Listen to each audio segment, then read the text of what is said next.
지금으로부터 22년 전 제가 남대전 성결교회 청년 담당 부목사로 사역하고 있을 당시에 하나님께서 저희 부부 마음속에 교회 개척에 대한 열방을 주셨습니다.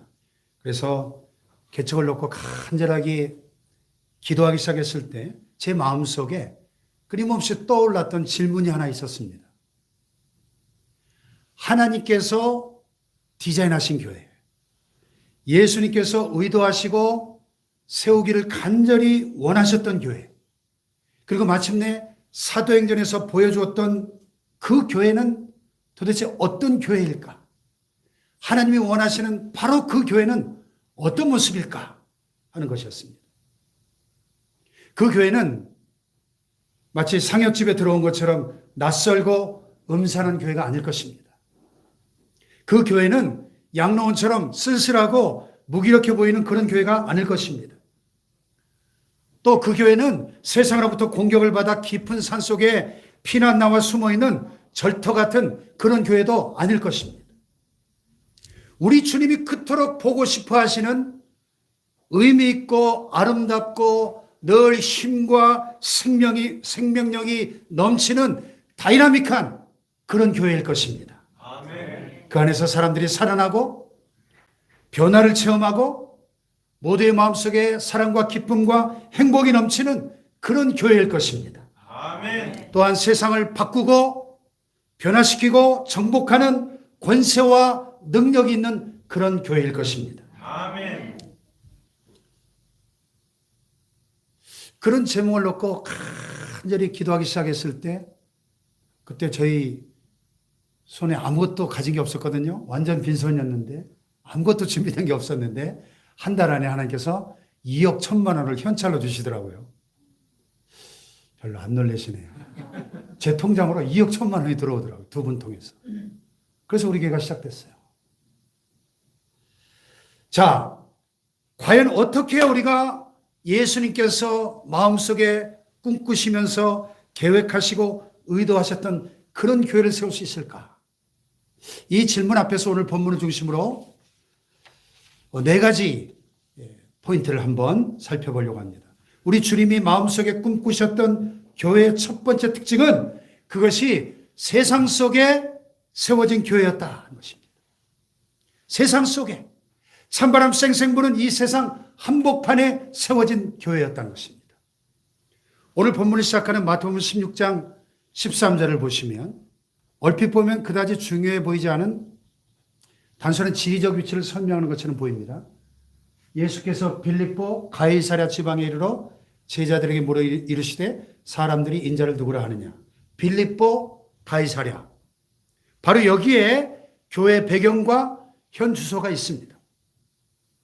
본문의 배경을 보면 3년간에 걸친 공생애를 마감하시려고 하는 예수님께서 이제 온 인류의 죄를 대속하시기 위한 십자가 고난의 걸음을 내디디시며 갈릴리로부터 예루살렘으로 향하는 대장정을 시작하시기 직전입니다.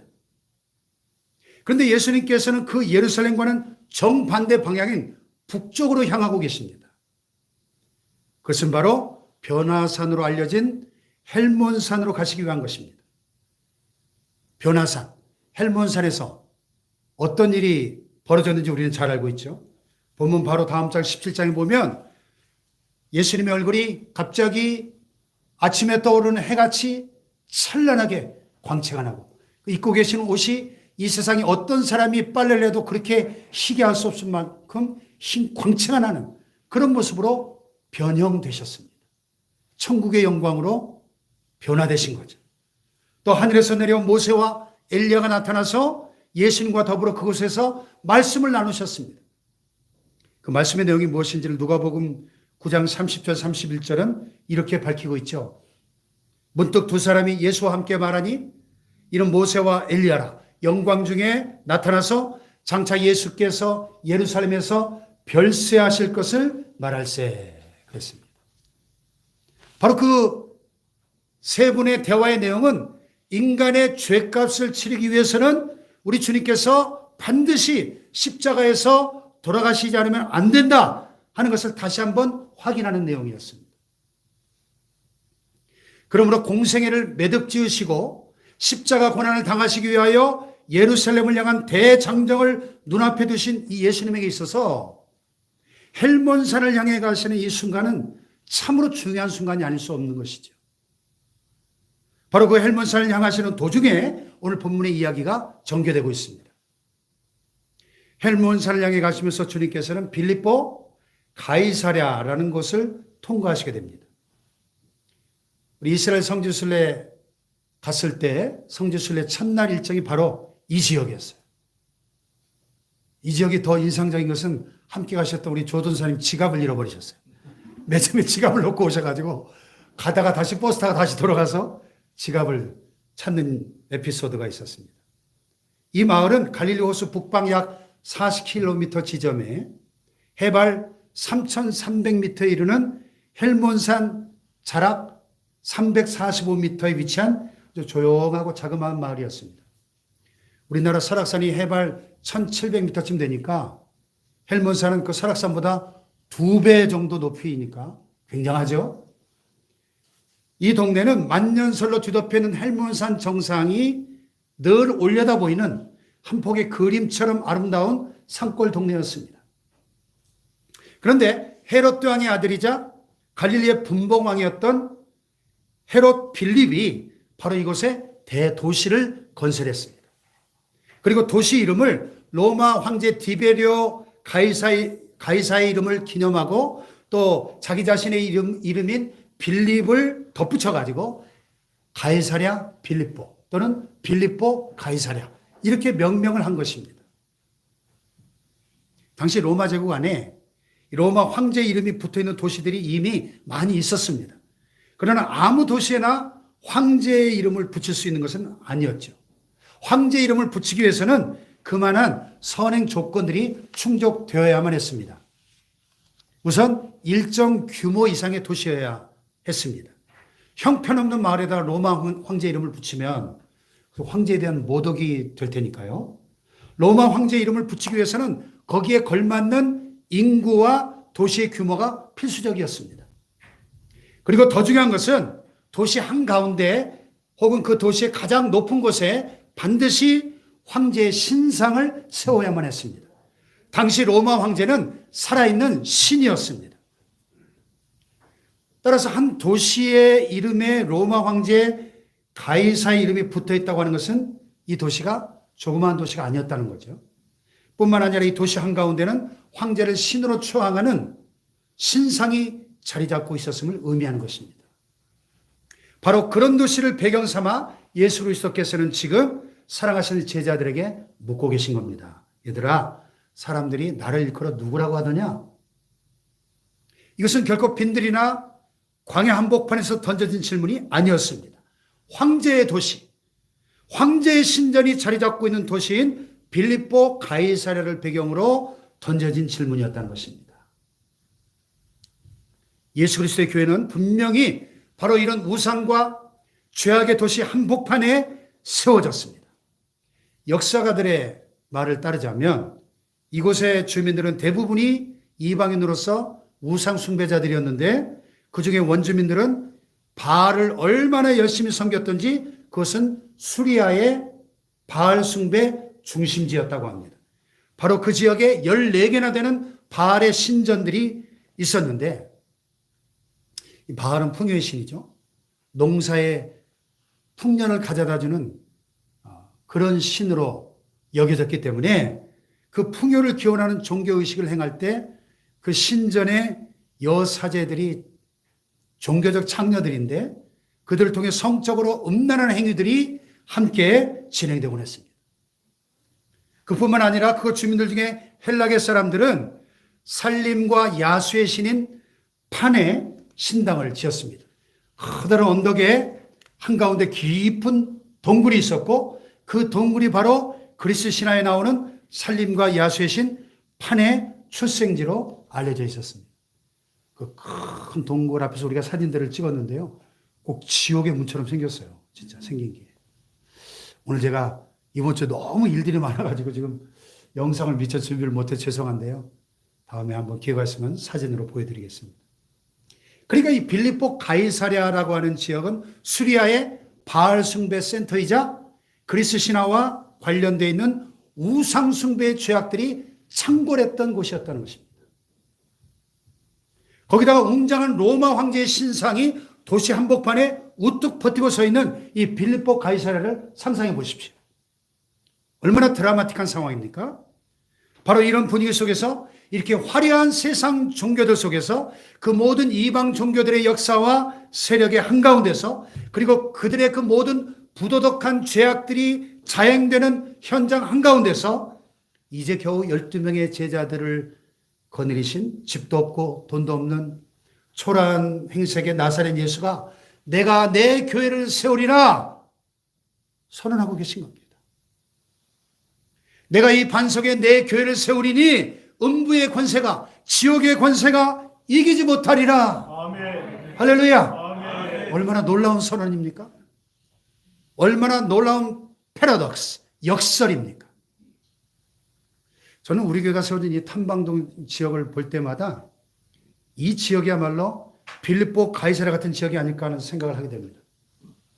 저희 사택에서 교회까지 천천히 걸으면 한 10분 정도 걸리기 때문에 요즘 저는 운동 삼아 자주 걸어서 교회를 왕복하는데요. 저희 집 문을 딱 나서면 대전에서 제일 큰 천주교회가 떡하니 버티고 있습니다. 조금 내려가면 대전에서 제일 큰 절이 또 떡하니 자리 잡고 있습니다. 또 여러분 잘 아시다시피 저희 교회에서 차로 5분도 채 안 되는 아주 가까운 거리에 대전에서 제일 큰 이단 신천지 마띠아 지파교회가 왕성하게 포교 활동을 벌이고 있습니다. 그 한가운데 지금 우리 교회가 이렇게 자리 잡고 있어요. 과연 21세기 한국판 빌립보 가이사랴 아닙니까? 우리는 종종 이 시대에 교회가 부흥하지 못하고 승리하지 못하는 이유가 세상이 너무 악하기 때문이라고 말합니다. 또 우리 시대의 모든 문화가 교회에 대해서 너무 적대적이고 반기독교적이기 때문에 전도가 잘 안 된다. 이렇게 말하기도 합니다. 최근에 발표된 어떤 설문조사 결과를 보니까 현재 우리 일반 국민들 가운데 한국교회를 신뢰하느냐 이 질문에 신뢰한다 하는 응답자가 몇 프로나 나왔을까요? 20%. 그리고 별로 신뢰하지 않는다, 절대 신뢰하지 않는다는 응답이 합쳐서 80%나 된다는 충격적인 통계를 봤습니다. 우리를 둘러싼 이 모든 현실과 사회문화적 상황들이 오늘 한국교회의 무기력과 침체의 원인이라고 하는 이런 비판과 분석에도 우리가 겸허히 귀를 기울이고 자기 성찰과 반성의 기회로 삼아야 되겠지요. 하지만 2000년 전 빌립보 가이사랴에서 최초로 교회가 세워질 그 당시의 상황은 우리의 이런 핑계를 무색하게 만들고 있지 않습니까? 우리를 얼마나 부끄럽게 만들고 있습니까? 전 세계를 정복하고 호령했던 로마 제국의 땅에서 만가지 우상들이 우글거리는 그 동굴 밑에 둘러서서 위엄을 자랑하는 로마 황제의 신상을 바라보며 그곳 빌립보 가이사랴 땅을 함께 밟고 서서 주님께서 제자들에게 물으신 겁니다. 세상 사람들이 나를 누구라고 하느냐? 제자들이 대답했죠. 더러는 세례 요한, 더러는 엘리야, 또 어떤 사람은 예레미야나 선지자 중 한 사람이라고 하더이다. 언뜻 듣다 보면 주님에 대한 칭송처럼 들리죠. 그러나 빌립보 가이사랴를 우리 머릿속에 그려본다면 이것은 결코 칭송이 아니었음을 알게 됩니다. 지금 우리 머릿속에 그 웅장한 로마의 빌립보 가이사랴를 그려보십시오. 그 화려한 도시 한복판에 서 있는 예수 그리스도와 12제자의 그 몰골을 빌립보 가이사랴와 비교해 보십시오. 그들의 모습, 그 깡마른 몰골, 초라한 옷, 거지 일행과 다를 바 없습니다. 갈릴리 빈민 출신인 예수 그리스도의 행색이야말로 로마 황제 신전의 문지기보다 더 못해 보였을 겁니다. 제자들은 저한테 기가 죽어서 주님께 대답한 거예요. 사람들은 당신이 선지자 중에 하나라고 합니다. 어떤 경우에도 사람들은 당신 같은 몰골을 지니고 있는 분을 로마 황제처럼 살아있는 신으로 여기지 않는다는 뜻입니다. 기껏해야 지금 당신의 모습은 그 비슷한 몰골로 이 땅에서 일했었던 과거 유대 선지자들 중 한 명 정도로 생각할 것입니다. 그런 대답이에요. 사람들은 초라한 예수 일행을 바라보며 낙타 털옷을 입고 메뚜기와 석청을 먹으면서 광야에서 외쳤던 그 세례 요한을 떠올렸을지 모릅니다. 그 옛날에 울며 울며 외치던 눈물의 선지자 예레미야를 생각했을지도 모릅니다. 음란하고 방탕한 아내 고멜을 찾아서 맨발로 뛰어다니던 호세아 선지자를 생각했을지도 모르겠습니다. 주님께서 다시 묻습니다. 그렇다면 너희는 나를 누구라고 하느냐? 너희들에게 있어서 나는 누구냐? 빌립보 가이사랴 황제의 신상 앞에서 주께서 물으신 겁니다. 너희들에게 나는 누구냐? 우리의 용감하고 씩씩한 베드로가 대답합니다. 주는 그리스도시요 살아계신 하나님의 아들이십니다. 할렐루야. 아멘. 그래서 황량한 벌판에서 고백된 신앙 고백이 아니었습니다. 황제의 도시 한가운데서 예수를 향해서 드려진 신앙 고백이었습니다.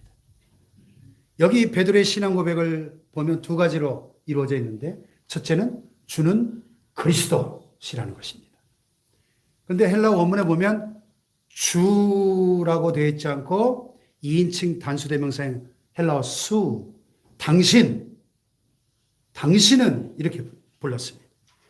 이 세상 사람들은 당신을 주목하고 있지 않습니다. 하지만 당신은 그리스도이십니다. 수 에이호 크리스토스. 저 웅장한 로마 제국의 황제가 구원자가 아니라 비록 초라한 몰골일 망정 바로 당신이 구원자이십니다. 이런 고백이에요. 이 그리스도 앞에 헬라어 정관사 호가 붙어 있습니다. 호 크리스토스. 당신이 바로 그 그리스도이십니다. 당신이 그 유일한 구원자이십니다. 이런 고백이에요. 아멘. 아멘. 두 번째로 당신은 살아계신 하나님의 아들이라는 고백이에요. 세상 사람들은 당신을 보면서 맨발의 선지자 정도로 생각하겠지요. 대단한 성인 군자나 사상가나 세계 4대 성인 중에 한 사람 정도로 생각하겠죠. 그러나 당신은 외관상 어떤 모습을 하고 있든지 당신은 하나님의 아들이십니다. 하는 고백이에요. 아멘. 아멘. 예수께서 하나님의 아들이라는 이 고백, 호 후이오스 투 테우 헬라어에 보면요. 이 고백은 그분의 신성을 강조하는 표현입니다. 그분은 곧 하나님 아버지로부터 이 땅에 보내심을 받으신 분이고 하나님 아버지와 모든 면에 동등하시고 하나이신 하나님의 본체시라는 고백입니다. 당신은 바로 하나님 자신이십니다 하는 고백이에요. 할렐루야. 아멘. 베드로가 바로 이것을 고백한 것이고 그래서 이 베드로의 신앙 고백은 예수님을 향한 신앙 고백 가운데 가장 완벽한 것으로 오늘까지도 모든 기독교 신조의 핵심을 이루고 있다는 평가를 받고 있습니다. 저 웅장하고 화려한 황제의 신전에서 인간들로부터 추앙을 받고 경배를 받는 로마 황제가 신이 아니라 비록 그 신전에 문지기만도 못한 초라한 옷을 입고 있을 망정 당신이 살아계신 하나님이시라는 고백인 것입니다. 아멘. 아멘. 이 고백은 낭만적이고 목가적인 푸른 초원과 시냇가에서 드려진 고백이 아니었습니다. 황제의 도시 한복판에서 황제의 신전 앞에서 옹색하기 짝이 없는 모습의 예수 그리스도를 향해 드려진 한 인간의 신앙 고백이었습니다. 아멘. 아멘. 바로 여기에 이 신앙 고백에 깊은 뜻이 있는 겁니다. 나는 어떤 경우에도 이 세상을 지배하고 있는 황제의 가치관을 따르지 않고 당신의 가치관을 따르겠습니다 하는 신앙 고백인 것입니다. 아멘. 아멘. 업적 지상주의, 성공 지상주의, 자기 욕망을 위해서 수단 방법을 가리지 않는 세속주의로 똘똘 뭉친 황제의 가치관과 로마 제국주의 가치관에서 벗어나서 영원하신 예수 그리스도의 가치관을 따라 살겠다고 하는 신앙 고백이요 결단이요 각오인 것입니다. 할렐루야. 아멘. 이 세상을 지배하고 있는 성취 논리에서 벗어나 영원하신 하나님의 법칙을 따라 살겠다고 하는 결연한 의지의 표현이었던 것입니다. 바로 이런 고백이 허벌판이 아니라 황제의 신전이 있는 황제의 도시 한복판에서 드려졌음을 기억한다면 이 고백이야말로 주님을 향한 한 인간이 드릴 수 있는 가장 위대한 신앙 고백임이 분명한 것이죠. 그래서 이 고백을 들으신 주님께서 즉시 어떻게 말씀하셨습니까? 자, 17절 한번 같이 읽어볼까요? 시작. 예수께서 대답하여 이르시되 바요나 시몬아 내가 복이 이르다 이를 내게 알게 한 이는 혈이 아니요 이 놀라운 신앙 고백을 할 수 있게 된 것이 너의 육신의 지혜가 아니라 하늘에 계신 하나님 아버지께서 알게 하셨다는 것입니다. 그렇지 않습니까? 그 지금 눈에 보이는 그 웅장한 황제의 도시, 황제의 신전 앞에서 눈에 보이는 황제가 아니라 초라하고 옹색한 거지 같은 모습의 예수 그리스도를 살아계신 하나님의 아들 구세주로 알고 그분을 따르기로 고백하는 이 고백이야말로 하나님의 은혜가 아니고서 어떻게 가능할 수 있겠습니까? 주님께서는 바로 베드로의 그 신앙 고백 위에 당신의 교회를 세우시겠다고 선언하신 것입니다. 눈에 보니 이 땅의 화려함과 웅장함보다는 그 너머에 역사를 이끌어가고 계시는 커다란 하나님의 손길을 보지 않고서는 이런 고백을 할 수가 없었겠지요. 그러므로 이제 우리는 교회가 무엇인지를 알게 됩니다. 여러분, 교회가 뭡니까? 교회의 본질이 뭐예요? 교회의 정체성이 무엇입니까?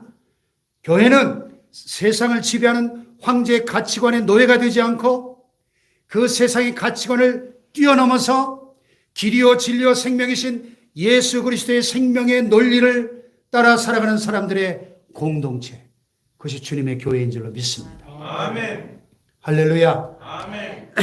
지금 우리는 세상의 성공 가치관이 아니라 하나님 나라의 가치관, 예수 그리스도의 가치관을 따라 살겠다고 하는 결단과 고백과 각오가 있기를 축복합니다. 아멘. 그럴 때 우리는 하나님의 백성이 되는 것입니다.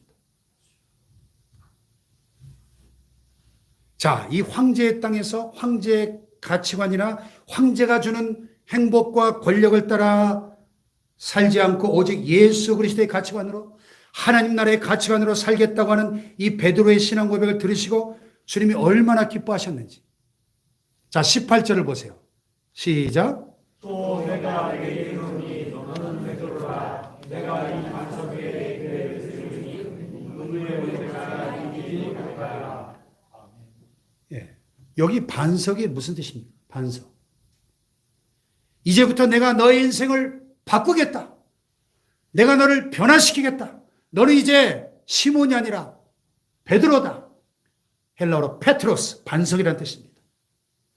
너는 지금까지 시몬이었고 시몬은 문제투성이고 크고 작은 약점들과 충동적인 실수들과 실패들로 가득 찬 존재였다. 그러나 이제 너는 교회의 밑바닥, 그 비밀을 깨달았다. 그것이 교회의 반석이다. 페트라, 헬라어로. 바로 네가 교회의 반석이다. 그 반석 위에 나는 나의 교회를 세울 것이다. 그런 뜻입니다. 아멘. 아멘. 그러므로 이 시간에 우리가 베드로 위에 세워지는 교회의 비밀과 신비를 볼 수 있어야 됩니다. 교회는 하나님의 은혜로 인하여 예수님이 참으로 누구신지를 깨닫고 보게 된 사람들을 통하여 세워지는 것입니다. 그 신앙 고백의 반석 위에 오늘도 하나님께서는 자신의 교회를 세워가십니다. 아멘. 누구를 통해 세우십니까? 허물 많고 약점 많은 베드로를 통해서 세우십니다. 자, 보세요. 이렇게 영광스러운 신앙 고백을 하고 나서 주님을 그렇게 기쁘시게 했던 베드로가 여러분 잘 아시다시피 금방 흔들리고 말았죠? 주님이 이제 예루살렘으로 올라가서 십자가에 죽으신다는 고난을 처음으로 예언하시니까 사탄에게 이용당해서 예루살렘에 죽으러 가시면 안 됩니다. 예수님의 앞길을 가로막고 나섰죠. 그랬더니 마태복음 16장 22절 우리말 성경에 보면 베드로가 예수를 붙들고 항변하여 이르되 주여 그리마옵소서 이 일이 결코 주에게 미치지 아니하리이다. 근데 영어성에 보면 참 재밌게 번역이 됐어요. NIV에 보니까 Peter took him aside and began to rebuke him. 이렇게 됐어요. 직역하면 베드로가 예수님을 한쪽으로 데리고 가서 예수님을 야단치기 시작했다. 리뷰크가 야단쳤다. 예수님을 막 야단쳤어요. 그랬더니 주님이 즉시로 뭐라고 호통을 치셨죠? 사탄아 내 뒤로 물러가라. 너는 나를 넘어지게 하는 자로다. 네가 하나님 일을 생각지 않고 도리어 사람 일을 생각하는도다. 그리고 곧 이어서 나온 마태복음 17장에 변화산에서도 베드로가 주님의 뜻을 전혀 이해하지 못하고 완전히 헛소리를 하죠. 변화산에서 예수님 모세와 엘리야와 대화하는 그 신비로운 체험을 할 때 베드로가 졸다가 깨가지고 뭐라 그러죠? 여기 초막셋을 지읍시다. 자다가 봉창 두드리는 소리를 하고 있습니다.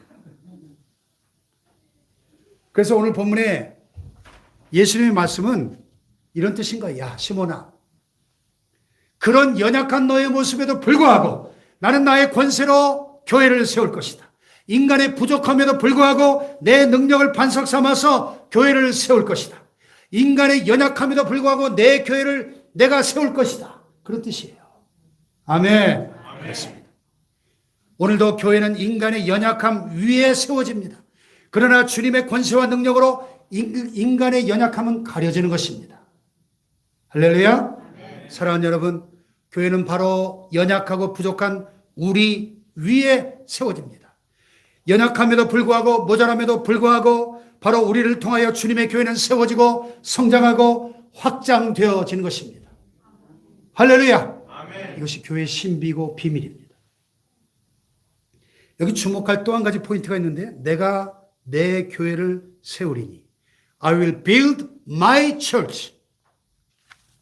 예수님이 내 교회를 세운다 그랬어요. 내 교회.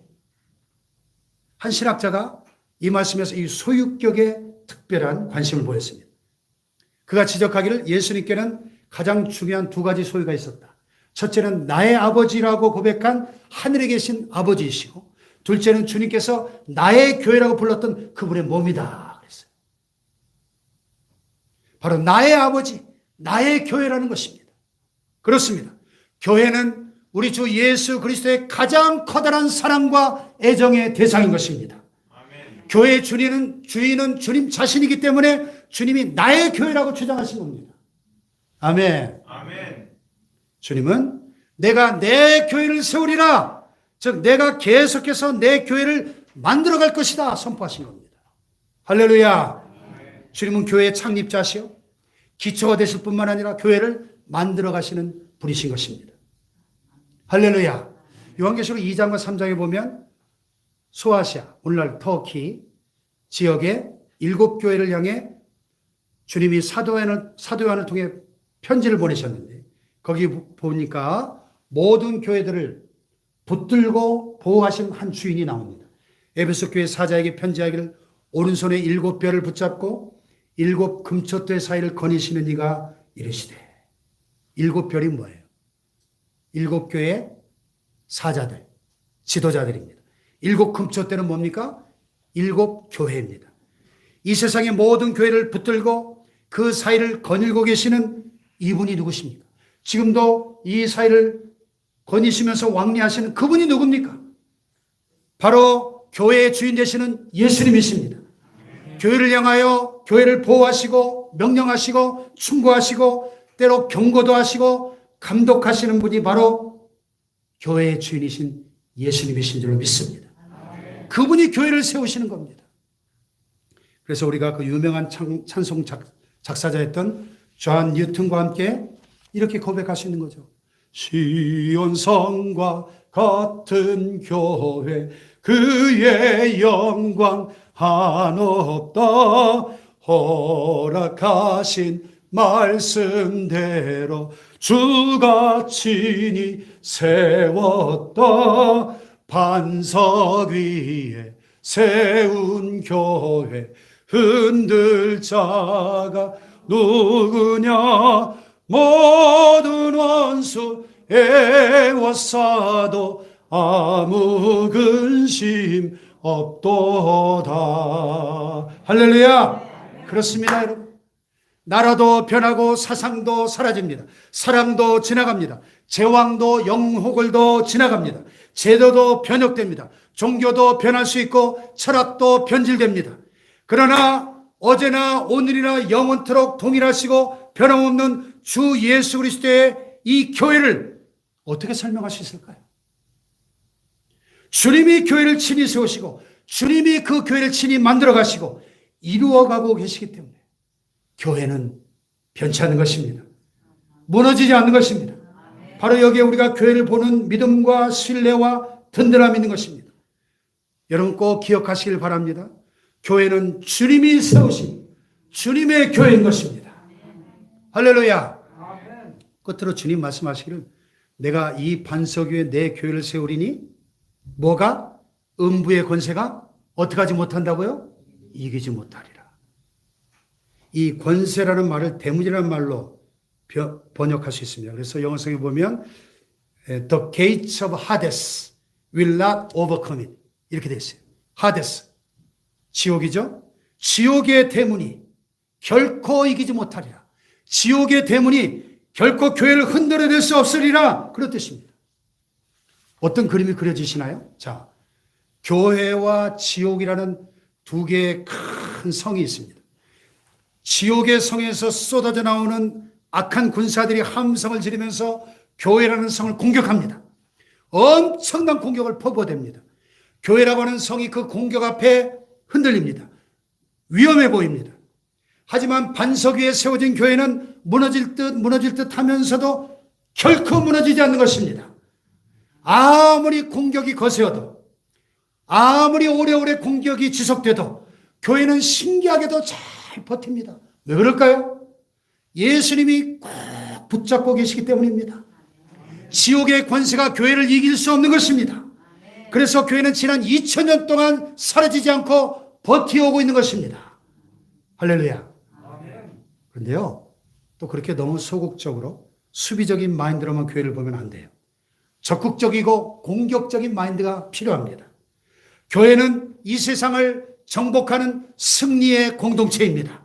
사탄에게 빼앗긴 영토를 다시 되찾아서 포로가 된 천국 가족을 구원해내는 구조대인 것입니다. 할렐루야. 이제 공격에 나서면 주님께서 이기게 하실 것입니다. 이 세상의 견고한 진들이 겉보기에는 굉장해 보이죠. 그러나 막상 교회가 공격에 나서기 시작하면 속으로는 벌벌 떨게 되어 있습니다. 나사렛 예수 그리스도의 이름 앞에, 성령의 능력 앞에, 예수님의 보혈 앞에, 이 핵폭탄 같은 이런 무기들 앞에 지옥의 권세는 모래성처럼 무너지게 될 줄로 믿습니다. 할렐루야. 좋은 계절이 시작됐는데요. 이 아름다운 생명의 계절에 우리가 이제 앞으로 이 지옥의 권세를 쳐서 부수고 사탄의 포로된 영혼들을 주님 앞으로 인도하여 구원해내고 살려내는 저와 여러분 되시길 주님의 이름으로 축복합니다. 예수의 이름으로 이 복음의 무기들을 들고 나가면 지옥의 문들은 활짝 열릴 것입니다. 성령의 능력 앞에 지옥의 문들이 박살이 날 것입니다. 보혈의 능력 앞에 마귀의 견관진들은 보기 좋게 무너질 것입니다. 교회는 지옥의 대문을 깨트리는 예수님의 군대인 것입니다. 교회는 지옥의 권세를 부수는 이 땅의 정복자들인 것입니다. 이제 우리가 창립 30주년, 40주년을 향해 나아가는 우리 교회가 지옥의 권세를 이기고 승리하는 교회가 되기를 축원합니다. 축원합니다. 시온성과 같은 교회,